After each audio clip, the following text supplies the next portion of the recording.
we got to get in an affordability crisis right now because we going to stay in Vegas. We going to stay in Vegas. We going to stay in Vegas. They saying that in Vegas, Arizona, and across the United States of America, that even though Tiffany Henyard taking her trips there and stuff like that, that it has largely become unaffordable.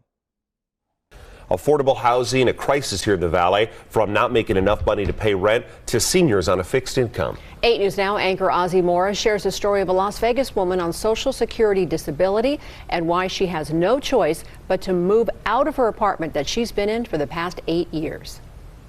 You have no idea how frustrating it is. And then you get turned down. It feels like a rejection, like you're not good enough. It's that same rejection 59-year-old Cynthia Gill keeps getting as she calls apartments hoping she can afford. If I don't make 3 times the amount and I'm on Social Security disability where I can afford to pay rent every month without fail, would I still be able to qualify and move in? The answer to that question as of lately, no. She says all her stress is because she can no longer pay rent on top of other living expenses. I've always paid rent on time. I've never had any complaints about me. I've helped out the neighborhood. What am I going to do? If you look around here, I've got a lot of stuff. Gill is not the only one with this concern, according to Catholic Charities of Southern Nevada. This has been something that's, kind of been ongoing for the past couple years. It's only getting worse. Nicole Anderson, the group's director of social services, says its Housing Navigation Center now sees 200 to 300 people a month. I don't see it going down anytime soon, so yeah, unfortunately. The center connects people to resources to help them avoid homelessness, including those living on a fixed income. Gill is one of thousands trying to survive on Social Security income. AARP telling me 566,000 Nevadans receive benefits and close to 77,000 are on Social Security disability, which pays about $1,560 a month. That amount alone, your yearly salary averaging to a little more than $18,000. Now, according to apartments.com, the average rent at the lower end of the scale for a 1-bedroom is $1,240 a month. Most apartments requiring 3 times the rent. So in order to make this rent, not including utilities and food, you would need to make about $44,640 a year. The rent increase in Nevada is ridiculous. I first started off here renting this apartment was $978. Where are you at now? $1,400. Did you ever expect to be in your late 50s and live with this worry of possibly not being able to afford a roof over your head? Absolutely not. I'd have to sell everything that I have. Let me tell you something. There's more people retiring and getting older and aging out, boomers and all of that, than ever before. There's more people aging out of the workforce or being forced out or cannot even continue to work because of the ailments and the issues and the problems and all of that than ever before. And it's 2 things that's happening. And I'm going to show us another video to speak to the second one. But the first thing that's happening is, and I tell people this all the time, we always so focused on what we doing now and what makes us feel good now, and we don't focus on what happens in the future. And so one thing that you got to take into consideration is that prices are never coming down. It's not. The only thing that you'll be able to do at this point is try to move to another location and then move to another location that's cheaper. And then eventually you'll end up in the hood. And then eventually you'll end up in the projects until they tear that down and they renovate that down. And then you'll eventually die broke.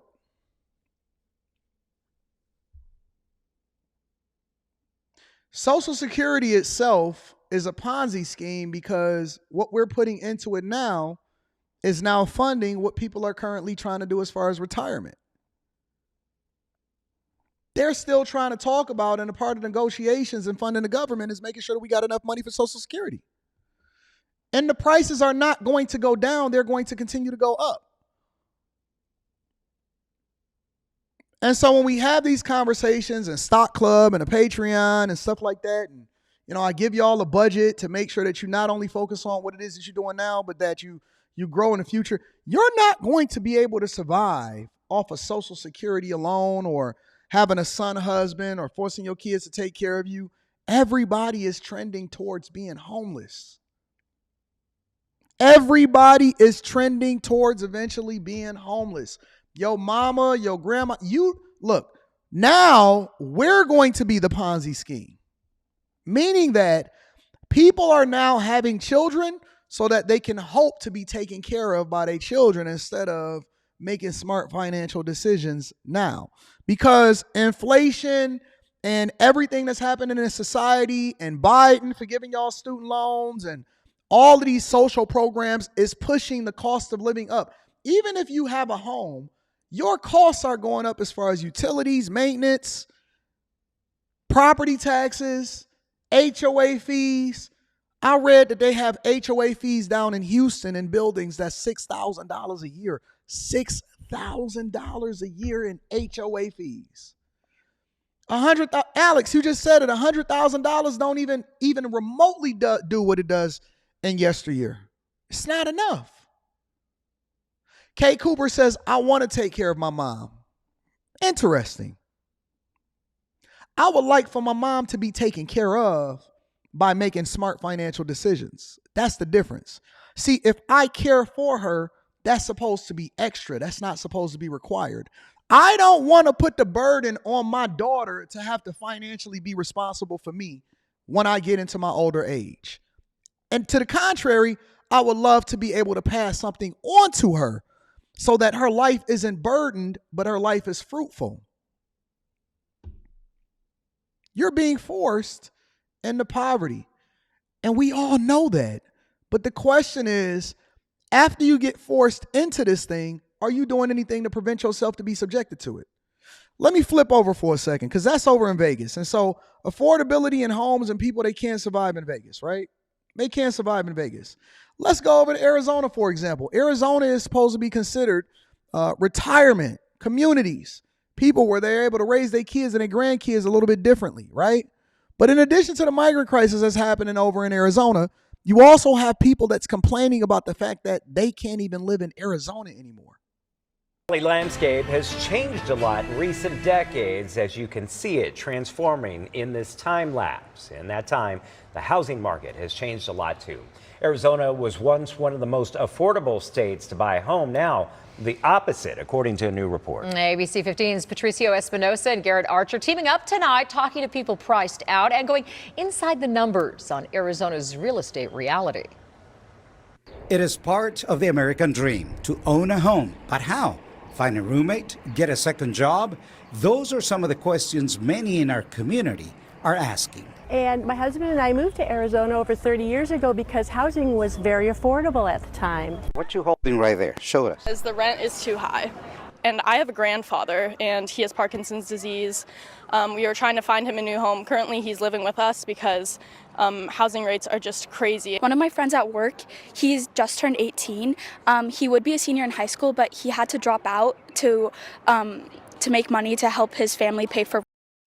Listen, this is just like we back in the farming days, like we back in the civil rights era, or we back in the 1800s. The kids are being forced to drop out of school, not even just college or anything like that, high school, college. The kids are being forced to drop out of school to help their parents make ends meet. We going back into prehistoric times, baby. We're going into the space. Look, these are not black people.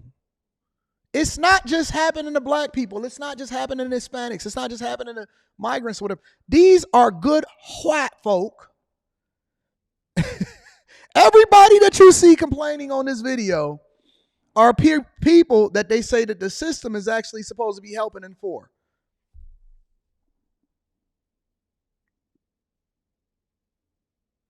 More white people are signing up for social services than any other demographic and group. I'm telling you that all of this smoke that they blowing up your butt on a State of the Union, it's all fluff. In real life, they messed up. They're messed up. Reading Super Chat shortly. rent because they were going to be evicted. And working for ways to help are community activists. They now have a message for Governor Hobbs to sign HB 2570. The Arizona Starter Homes Act will make it possible for for different kinds of homes to be built in the first place. And those options end up being cheaper to build, cheaper to purchase. The bill, which has bipartisan support, removes certain barriers for first-time homebuyers. But Governor Hobbs hasn't signaled if she will sign it, saying many cities oppose it. In fact, the League of American Cities and Towns says the bill takes away the right of cities to control development. The thing I have to say for Governor Hobbs is, has the American dream left Arizona? Yep. Can I be able to go afford a home one day? Nope. And I think that's what she needs to understand, and that my generation feels kind of hopelessness. An affordable and beautiful home, a really nice garden, all part of that American dream. So what happened here? How did we go from being one of the most affordable cities to the top 10 most expensive ones to live? We now go to Gareth Archer for more. Patricio, Arizona is a lot of things, but one thing it is not anymore: a place you move for affordable housing. An analysis of home values and census data by the site bestbrokers.com ranks Arizona 9th overall for home affordability based on the home price to per capita income ratio of residents. Arizona mirrors most western and mountain states, as you can see, with these soaring home costs. Now, most people live in metro areas, so we zoomed in on those using median household incomes and home values from the annual American Community Survey from the Census Bureau going back to 2012. So ratios are a bit different here, but Phoenix ranks 13th out of the 30th largest metros in the nation. And these high price to income ratios are relatively recent. 10 years ago, a Phoenician would need about 3 times their household income to afford a house. Today, every metro area in Arizona is above that threshold. Flagstaff and Prescott, they're the least affordable, followed by Phoenix, Lake Havasu, Kingman, Tucson, and finally Yuma, as you can see, just recently spiked. For Patricio Espinoza, I'm Garrett Archer, ABC 15, Arizona. Thank you, Garrett. And that's unfortunate. It's unfortunate because what you thought the American, listen, you know what the American dream is dead. It used to be a white picket fence, 2 children living happily ever after with a pension, and you barbecuing in your own backyard and all of that, and you can forget it. If that's what you still think that the American dream is, then you have no clue. You could just throw it away. That's not the American dream anymore. You know what the American dream is? To not be worried about the fact that somebody is coming to get your car tomorrow now. That is the American dream. See, it's gotten so bad. It's gotten so bad in here, out here, and what it is that y'all dealing with. Oh, it's beautiful, Dre, here. I ain't even gonna cap, bro. If you see my vlogs every day and you see where it is and I'm walking and having a good time, look, I made the best, me personally, I believe that I've personally made the best decision ever to stay home. I made the best decision ever to stay home. I did not fumble the bag. I didn't make a bad decision. I stayed home and I stayed focused because I understood what was coming. Everybody gonna be broke. Everybody gonna be homeless. Oh, you don't believe me? Don't worry about it. I'll show you in the next segment.